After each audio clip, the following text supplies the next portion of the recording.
Hey, I'm Sapphire. Want to hear something scary? Life imitates art. The following story is based on real events that happened to Patrick. I used to love drawing when I was younger. Art class was my favorite, but I gave it all up recently. And if you experienced what I have, you'd understand. I first discovered my gift in middle school. Every week we experimented with different styles, and they really encouraged us to challenge ourselves. One week the assignment was to create a drawing with accentuated shadows and shapes. I ended up drawing a desert along Route 66. I'd never driven down it, but that's what came to mind. The next week, we had to cut out a photo from a magazine and draw around it. I found a photo of a random blue car and placed it in my sketch of another long desert road with mountains in the distance. The following week, we got to experiment with ink and quill pen.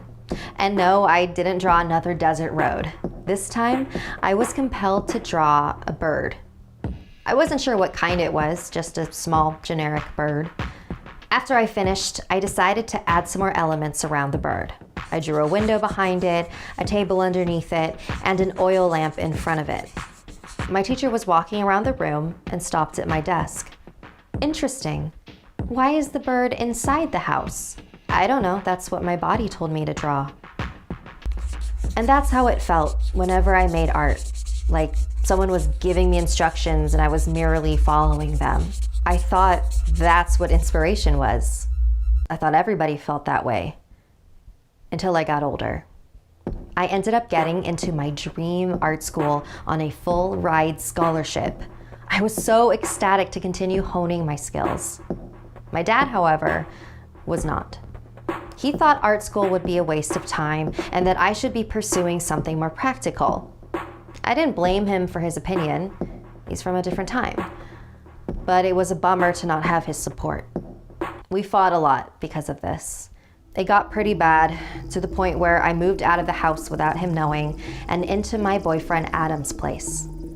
I wouldn't admit it at the time, but that's probably why my work during that period was much darker, more graphic, images filled with despair, deterioration, fear.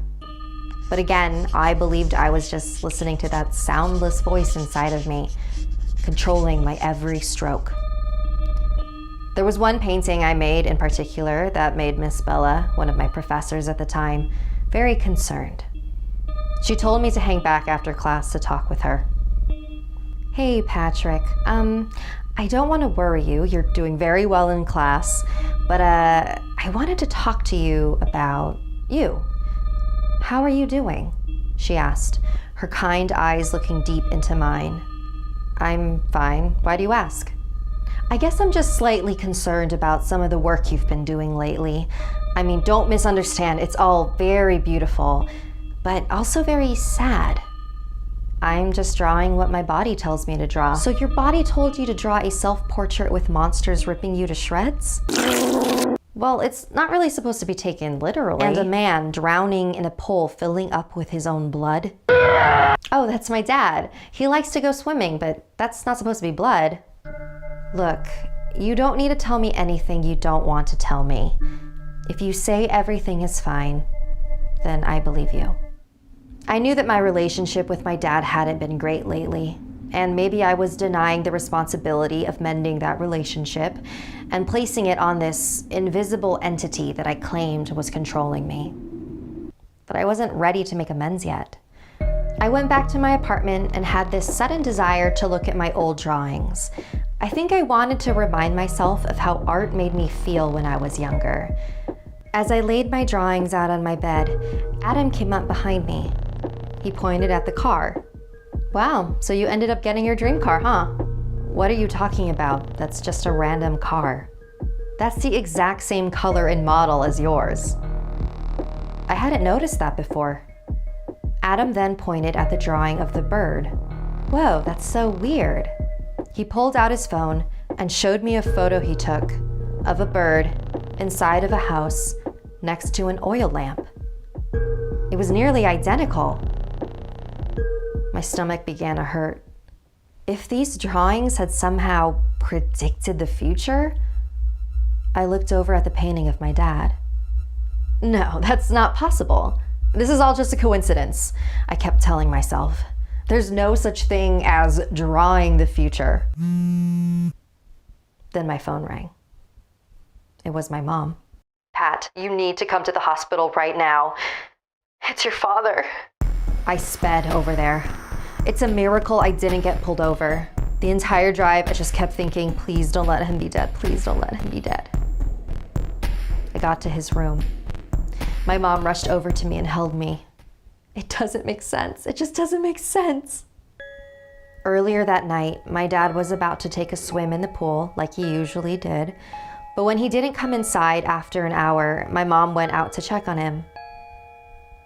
And that's when she found him, floating in the pool that was slowly filling up with his blood.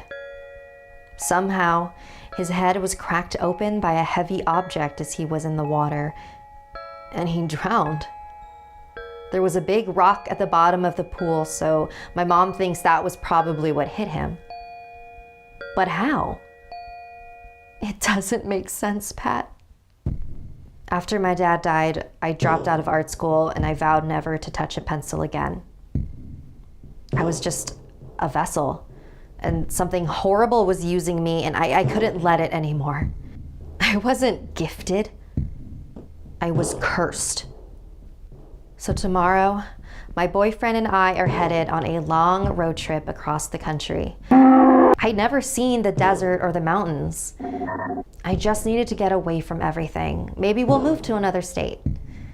I just want to drive to a place far away where my stupid drawings can't hurt anyone ever again.